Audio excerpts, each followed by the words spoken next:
Hello guys, баршаңызға сәлем. Бүгін бізде 6 сыныптың ағылшын тілі пәнінен 3-ші тоқсандағы 2-ші БЖБ-сы. БЖБ-ның тақырыбы Holidays and Travel, яғни демалыстар және саяхат. Мереке немесе holiday дегеніміз. Бірінші тапсырмаға өтейік. Бірінші тапсырма бізде reading, яғни оқу.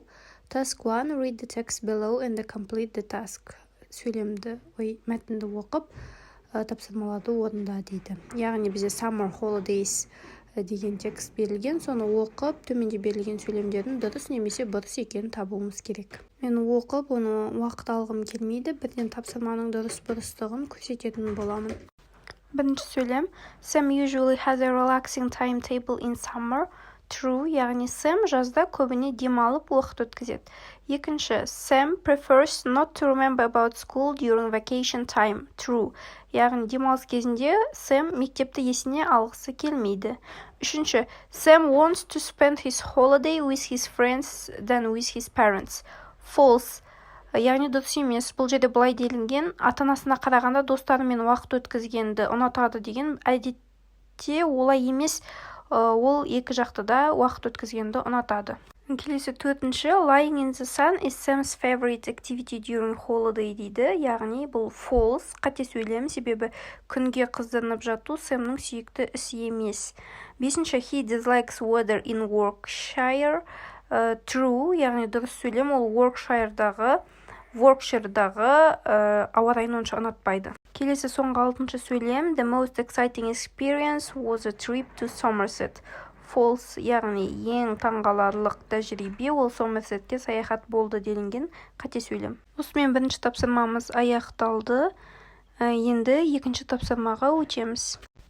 Екінші тапсырма writing, жазу, яғни task 2, write a postcard to a friend, include greeting in the closing sentence, use present continuous tense дейді. Біз досымызға хат жазуымыз керек, ол жерде жаңағы сәлемдесу, қоштасу бөлімдері болу керек, және біз бұл картаны жазу барысында хатты present continuous'ты пайдалануымыз керек.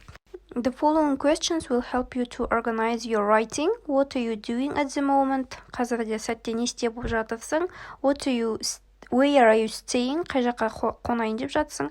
What's the weather like? Ауа райы қандай? What are you going to do this evening or tomorrow? Бүгін кешке немесе ертең не істейін деп жатсың деген сұрақтарға жауап беріп, осы хатымызды үйлестірсек болады. Бізде мұнда example, яғни мысал түрінде My friends and I are leaving for Canada soon.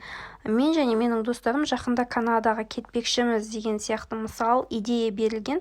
Мен осындай идеяны өрбітетін боламын және өз мысалымда жазатын боламын.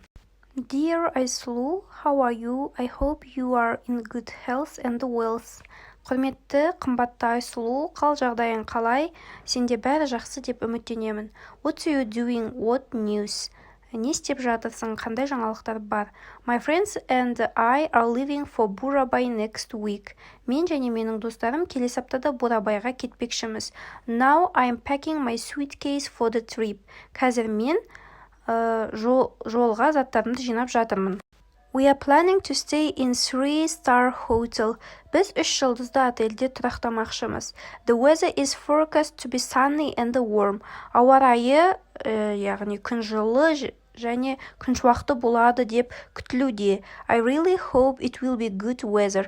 Шынымен де жақсы ауа райы болады деп үміттенемін. Tomorrow we and my friends are planning to discuss some details of our journey. Ертең мен және менің достарым осы саяхатқа қатысты кейбір мәселелерді талқылауға жиналмақшымыз. That's all from me. Мендегі жаңалық осы. Please write me about your plans. Өзіңнің жоспарларың туралы маған жаз. Bye. Сау бол. With love, Сымбат. Ізгі тілекпен, Сымбат. Міне менің примерный дейміз ғой, үлгі ретіндегі жауабым осы. Осы менің жауабыма қарап, өздеріңіздің жауаптарыңызды құрасаңыздар, жазсаңыздар болады. Іске сәт тілеймін. Егер видеом сізге пайдалы болса, лайк қоюды және алдағы видеоларды жіберіп алмас үшін каналға тіркелуді ұмытпаңыздар. Сау саламатта болыңыз.